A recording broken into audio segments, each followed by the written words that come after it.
पाहताय महाराष्ट्रातील सर्वात जलद news network Maharashtra police news 24। अक्कलकोटमध्ये 17 आरोपींविरोधात कारवाईच्या मागणीसाठी आंदोलन, 4 जण सोलापूर कारागृहात, उर्वरितांवरही कठोर कारवाईची मागणी।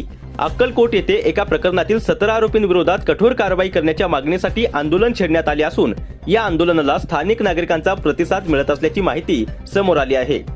आंदोलनकर्त्यांच्या म्हणण्यानुसार संबंधित प्रकरणातील 17 आरोपींपैकी 4 जणांना अटक करून सोलापूर कारागृहात पाठवण्यात आले आहे।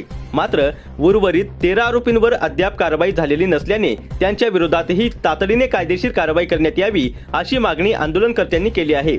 यासाठी पुढील 15 दिवसांचा कालावधी प्रशासनाला देण्यात आल्याचे सांगण्यात येत आहे। या आंदोलनात महाराष्ट्र प्रांत संयोजक नितीनजी महाजन यांच्यासह विविध कार्यकर्ते सहभागी झाले होते।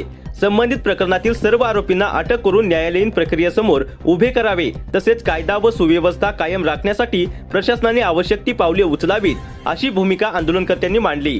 दरम्यान या प्रकरणाबाबत प्रशासनाकडून अधिकृत भूमिका अद्याप स्पष्ट करण्यात आली नसून पुढील 15 दिवसात उर्वरित आरोपींवर काय कारवाई होते याकडे सर्वांचे लक्ष लागले आहे। कायद्यापुढे सर्व समान असून दोषींवर कठोर कारवाई व्हावी अशी मागणी नागरिकांकडूनही व्यक्त केली जात आहे। महाराष्ट्र पोलीस न्यूज 24 साठी महाराष्ट्र प्रतिनिधी अजय सोनवणे।